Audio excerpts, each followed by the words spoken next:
Moi! Today I thought I would talk about the verbs käydä versus käyttää. This is something that causes a lot of confusion because here are the basic forms. Käydä, that means to visit or to go somewhere. And then käyttää means to use. Now I have another video of this käydä.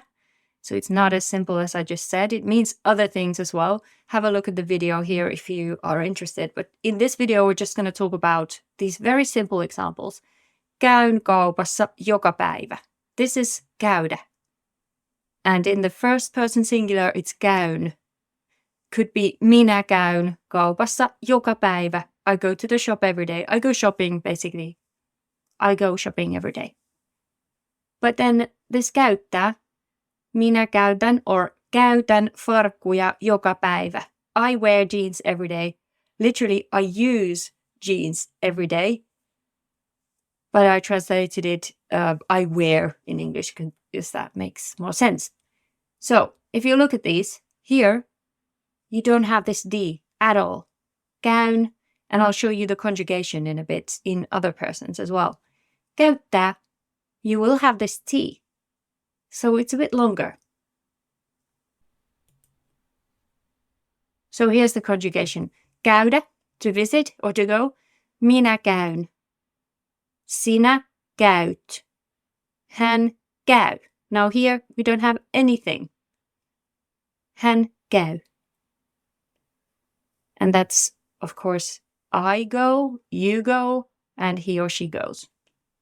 Me, we, me käymme. Te, you, as in more than one person. You go, te käytte. And then they, he käyvät. Now käyttää, you always have this T here. Minä käytän. Sinä käytät. Hän käyttää. Me käytämme. Te käytätte. He käyttävät. So if you're ever unsure, just think about it. Think about the basic form. Käydä and käyttää.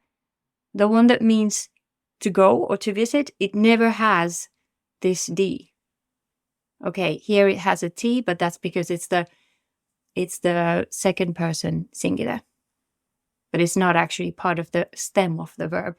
Whereas here, käyttää, there's always a T in the stem. So it's a bit longer.